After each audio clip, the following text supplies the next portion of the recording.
tell you a little bit about the history and the historical understanding of addictive disorder and how this came to be. In 1955, the American Medical Association classified addictive disease as a disease. In order to meet criteria for something to be called a disease, as I understand it, by the American Medical Association, there has to be a group of things present. There has to be, in order to be a disease, one has to, the set of things has to meet a definable group of symptoms. You have to be able to define the course of the illness, that you may or may not be able to predict an outcome. But certainly the disease will have some predictable signs and symptoms. So the American Medical Association classifying addiction as a disease, addictive disorder as a disease, enabled physicians and healthcare providers to develop effective treatment for this disease, because in defining it as a disease, we classified groups of symptoms. We can define the outcome. And what I'd like to do is present to you some information by a doctor named Dr. Jellinek. And way back in the 60s, Dr. Jellinek grouped together the symptoms of addictive disorder. Now, when I'm talking addictive disorders, I'd like for you to remember that that's the one at the far end of the spectrum. I'm not talking about use or abuse. I'm talking about addiction.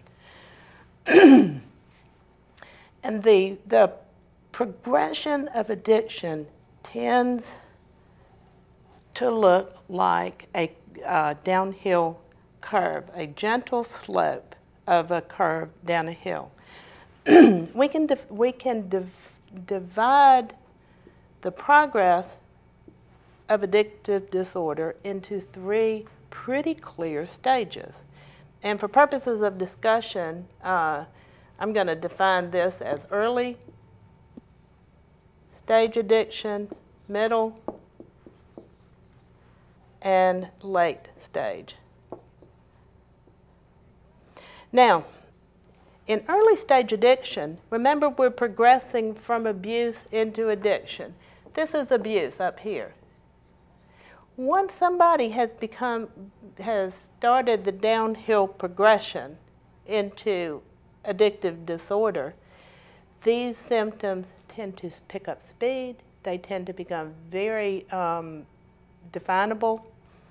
And one of the characteristics of alcoholism or addiction is that once a person is an addict, they don't climb back up the hill.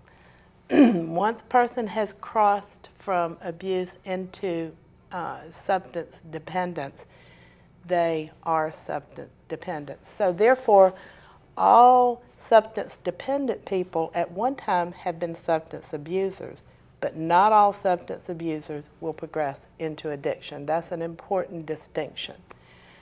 So abusers start out here, and for reasons that we'll talk about a little further on in this presentation, the abuser then progresses into addiction and starts this downhill progression.